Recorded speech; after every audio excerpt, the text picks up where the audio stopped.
Why don't you just go away? My stepdaughter snapped in the middle of a heated argument. Then her mom, my wife, jumped in too. We'd probably be better off without you. I didn't argue. I just grabbed a bag and started packing. This morning, I woke up to a phone full of missed calls, 13 of them to be exact. The moment I stepped into the living room that Sunday morning, I could tell something wasn't right. The house was too quiet, but it wasn't just the silence. There was something else, something off. I looked around, trying to figure out what it was, and then I saw it. The family photos, they'd all been changed. I walked up to the big frame hanging above the fireplace, the one from our Yellowstone trip last summer. The picture was still there, kind of, but I wasn't in it. Not just that one. Every photo from the past 3 years had been carefully edited or cropped, like someone had gone out of their way to erase me. Just empty spaces where I used to be. I stood there, holding my coffee, watching it go cold in my hand. That's when I heard Emily's bedroom door creak open upstairs. Her footsteps paused at the top of the stairs. She knew I was there. After a short pause, she came down slowly, phone in hand, eyes fixed anywhere but on me as she headed straight for the kitchen. "Morning," I said, trying to sound casual. She didn't answer. The silence between us felt heavy, like it meant something more. I've been in Emily's life for 3 years now. 3 years of building something that felt real. Movie nights, helping her with schoolwork, giving her space when she needed it. I tried not to force anything, just be there. But now she's 16, and I've felt her slipping away. I thought it was just the usual teenage stuff, but this felt different. It all started a few days ago. She was having a hard time with chemistry, so I offered to help her with a project. I figured maybe we could work on it together, but honestly, what I thought doesn't matter anymore. Her reply hit hard. "Quit acting like you care about my grades. You're not even my real dad." I'd heard that line before, or some version of it. But this time, the way she said it, it was cold. On purpose. Sarah was in the kitchen and had to have heard it. But she didn't say a word. That silence felt like she'd picked a side, and it wasn't mine. All week, the tension kept piling up. Little things. Dishes left for me like a message. Doors slammed harder than needed. Conversations that just stopped whenever I walked into the room. Even Sarah seemed to pull back. When I tried to talk to her about it, she brushed it off. "She's just being a teenager, Jake. Don't take it so personally." But then last night, everything boiled over. Emily was glued to her phone at the dinner table, even though we'd agreed no phones during meals. I reminded her gently. That's when she slammed it down. "Why do you always have to be on my case? Can't you just leave me alone already?" "Emily?" I said, trying to keep calm. "I'm only..." "What? Trying to play dad? I already have one." She shoved her chair back, the sound scraping across the tile. "Why don't you just disappear? Nobody even asked you to try this hard. It's pathetic." I turned to Sarah, hoping for, I don't know, something. Maybe a little backup, or at least a sign that she still saw me. But she just set down her fork and said, almost quietly, "Maybe we really would be better off without you." The words hung in the air, like smoke that wouldn't clear. 3 years of memories raced through my head in a heartbeat. The first time Emily actually laughed at one of my dad jokes. The night she cried over a breakup and called me instead of her mom. That proud look Sarah gave me when Emily asked me to help pick her prom dress. I stood up slowly, my dinner still sitting there untouched. "Okay," I said, "that's all." "Okay what?" Emily asked, her voice challenging, but her eyes looked unsure, like she hadn't expected me to call her bluff. "If that's how you both feel, then okay." I went upstairs and pulled out my old duffel bag. I could hear them whispering downstairs, but no one followed. I packed enough for a few days. My hands were steady. No shaking, no panic. Just a quiet kind of finality.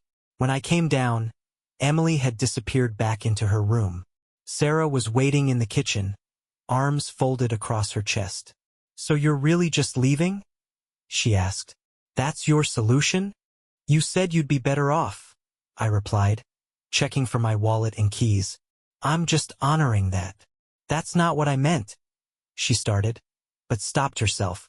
pride or guilt or something else kept her from finishing. I grabbed my bag. I'm heading to Matt's for now. I'll figure out something more long-term soon. At the door, I paused. You know, when Emily lashed out, it stung. But when you backed her up, that did something worse. That broke something, Sarah. I drove over to Matt's place in total silence. He opened the door, took one look at me, and set up the guest room without asking a single question. That's just who he is. I turned off my phone, took one of the sleeping pills I always keep tucked away in my travel kit, just in case. This morning, I woke up with sunlight pouring in through curtains that didn't feel like mine. When I finally powered my phone back on, it lit up like a Christmas tree. 13 missed calls, 8 from Sarah, 3 from Emily, 2 from my sister Jess, 27 texts. For voicemails, I haven't listened to any of them. I'm sitting here in Matt's guest room, sipping cold coffee, staring out at traffic and thinking about those empty spots in our photos. Maybe they were always there, and I just didn't want to admit it. My phone buzzes again. Emily's name lights up the screen. After everything that's happened, I find myself just staring at it, wondering what could be so important now. But I'm not ready to find out. Not yet. Sometimes the hardest part isn't leaving. It's figuring out if you should ever come back. First off, I just want to say thank you. The support I got after my last post absolutely blew me away. I never expected that kind of response. Let me get a few things out of the way, since folks have been asking. Yeah, I've read the messages. No, I haven't answered any of them yet. And yep, I'm still crashing at Matt's place. This morning started out like the ones before it. Me, pretending to focus on work, staring blankly at my laptop while my eyes kept drifting back to my phone, wondering if today was the day I should finally say something. That's when Matt hit me with something big over breakfast. "Chris is back in town," he said casually, sliding his phone across the table. There on Facebook was a photo of Emily's biological dad, tagged at a local diner. It was from 2 weeks ago. Yeah, that Chris. The same guy who hasn't paid a dime of child support in years. The same one who bailed on Emily's last 4 birthdays like they meant nothing. Suddenly, everything started clicking into place. I went back through my messages. Sarah's tone had shifted over time. First, it was anger, real mature Jake, running away instead of talking. Then it turned into worry. Please just let us know you're okay. And most recently, it was something different. Something urgent. Her latest text simply said, "There's something you need to know. It's Emily. Please call." Around lunchtime, Jess showed up. My sister, armed with 2 large coffees and that signature expression that says she's about to barge into my life whether I like it or not. "You look like hell," she said, plopping down on Matt's couch like she owned the place. "Thanks," I muttered. "Great seeing you too." She didn't even crack a smile. "I saw Emily yesterday," she said. "At the mall." That made me sit up straighter. How was she? She was meeting Chris. For coffee. She didn't see me. I didn't say anything, but Jess kept her eyes locked on me, reading every flicker on my face. "She looked hopeful," she added. "You know the look. Like she's trying not to get her hopes up, but still kinda can't help it." I knew exactly the look she meant. It's the one Emily had when she got into that summer program last year. Like she was scared to believe something good might actually stick. Jess wasn't finished. "Did you know he's been messaging her for months now? Telling her he's changed. That this time he's really gonna make it right." My gut twisted. I opened Emily's Instagram. Something I usually avoid doing. Her latest post? A picture of her and Chris, smiling like a Hallmark ad. Captioned, "Real family time." All her friends had dropped hearts and sweet comments, clueless about what that man had put her through. Matt, who'd been sitting quietly nearby, finally spoke. "Remember last time he came around? When Emily was 13. Yeah. I remembered. He swooped in with big talk and hollow promises. Hung around for 2 weeks. Then vanished without warning. Emily didn't leave her room for days. Sarah and I worked hard, so hard, to rebuild the pieces after that. Tried to remind her she mattered. That she was enough. That she deserved someone who stuck around. Like clockwork, my phone buzzed with a new message from Sarah. He's asking her to move in with him. She's seriously thinking about it. Jake, I know you're hurt and angry, but please, she needs you. I started writing a dozen different replies. Deleted every single one. What was I even supposed to say? Sorry you told me to disappear, but now you want me back? The whole thing felt like some kind of cruel twist. Then another notification popped up. Emily's Instagram story. A photo of college brochures laid out on her bed. Captioned, "Big change is coming. Sometimes you have to choose your real path." My heart sank. Those were Chris's exact words from 3 years ago, right before he packed up and moved across the country for his so-called real path and cut off contact with her completely. Jess must have seen something shift in my face. "What are you thinking?" she asked gently. I took a breath. "I'm thinking about the day Sarah and I got married," I said. "Remember what Emily said in her little speech? Sometimes family finds you when you're not looking for it." And now here she was, posting about her real family and her real path while Chris played the role of doting dad. She was buying into it. My phone rang, an unknown number. "Hello, this is Mrs. Taylor, Emily's guidance counselor at Riverside High. I know this is unusual, but I was hoping to speak with you. There have been some concerning changes in Emily's academic plans and behavior lately. Could you come in tomorrow morning?" I said yes before I even thought it through. After I hung up, both Jess and Matt were staring at me, waiting for my move. "Well?" Jess asked. I took a deep breath. I think it's time I stopped staying quiet. I picked up my phone and finally played the voicemail from Emily. Her voice was small. Not like her usual self at all. "I know you probably hate me right now. I get it. But I need to explain. About what I said. About Chris. Please, just call me back." There was something in her tone that reminded me of when she was 13, checking the mailbox every afternoon, hoping there'd be a letter from her dad that never came. "Tomorrow at 9 a.m. I've got that meeting at the school. After that, I think it's time to finally have some real conversations. Because if there's one thing I've learned from stepping away, it's that distance can make things clearer." The school's number is still glowing on my screen. Right next to it is a message from Chris in the family group chat, which I'm still somehow a part of. "Great news. Big announcement at dinner tomorrow night. And I've got a pretty solid guess what that announcement will be. But this time, I'm not sitting back and letting history repeat itself. I've been sitting here for over an hour trying to figure out how to even begin this update. That meeting with Mrs. Taylor, Emily's guidance counselor, revealed a lot more than I was ready for. And what happened after? Well, let me just walk you through it. I got to Riverside High early, parked in the lot, and watched the students rushing to beat the bell. A few of Emily's friends saw me. They didn't say anything, but the glances and quick whispers told me enough. Word had clearly gotten around. Mrs. Taylor got straight to it once I sat down. "Emily filed paperwork to withdraw from all her AP classes yesterday," she said, sliding the form across her desk.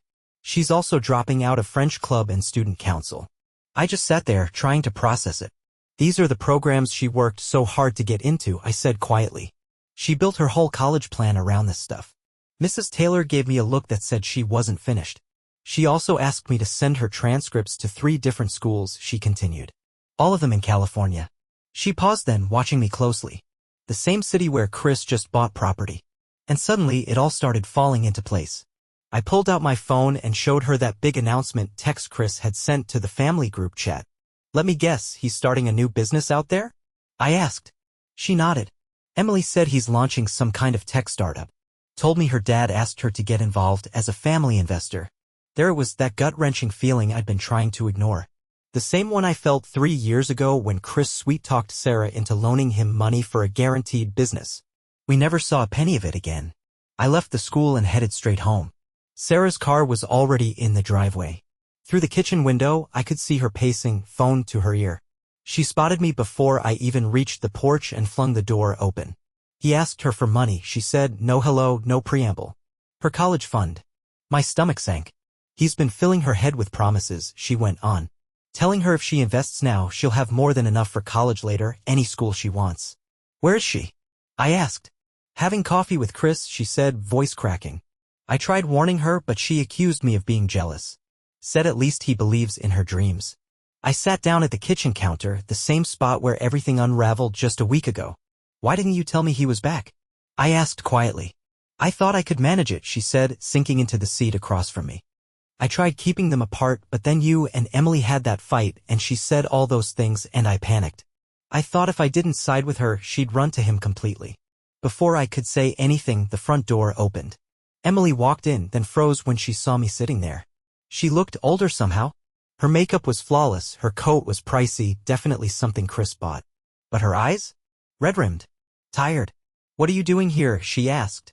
But the sharpness in her voice wasn't there this time. "You dropped your AP classes?" I said gently. "What happened to Stanford?" She looked away. "Plans change. Chris says he." "You mean Chris says," I corrected. Her jaw tightened, but something flickered in her eyes. "He knows people out there. His startup's legit, he says it's guaranteed to it." Like that car dealership was a sure thing? Or the food truck franchise? I cut in. I opened my laptop and pulled up everything I'd been researching that morning. Want to see his current business filings? Or his credit report? How about the lawsuits he's currently facing from his last few guaranteed projects? She hesitated but took the laptop from me. Her hands were shaking. She clicked through each document, slowly, carefully. And with every page, I watched the cracks form. Her expression started to unravel. Then she got to the lawsuit from his previous stepdaughter's grandmother trying to recover the college fund Chris had borrowed. That's when the first tear fell. He told me, she said, voice-breaking, he said he'd changed. That he wanted to make things right. That we could finally be a real family if he. She cut herself off, suddenly looking straight at me. He told me to get rid of the photos. Said I had to prove I was choosing him. That you were the reason he stayed away. Because you took his place. Sarah moved toward her, arms out. "Oh, honey." But Emily took a step back. "I knew," she whispered. Somewhere inside, I already knew. But I wanted to believe so bad. Her phone buzzed again, another message from Chris. She looked at it for a long second, then turned the whole thing off and walked away. "I need to think," she said, already heading up the stairs. We let her go. Sometimes the kindest thing you can give someone is a little space. The hours that followed felt long, but for the first time in weeks, Sarah and I actually talked. About everything, our fears, our mistakes, Emily, Chris, and us. It was close to midnight when I started to gather my things to head back to Matt's. That's when my phone lit up. A text from Emily. "I messed up. Everything's messed up. Can we talk? Not about Chris or money or anything serious. Just, remember how we used to get ice cream after my dance classes? When I'd go on and on about school drama and you'd actually listen. Could we do that again? I know I don't deserve it, but..." I'm writing this from my car, parked in front of our favorite little ice cream spot. It's technically closed for the night, but the owner knows us. He said he'd keep it open just a little longer for old time's sake. Emily just pulled into the lot in her mom's car. She's sitting there, engine off, probably working up the courage to come inside. I get it. Honestly, I'm doing the same.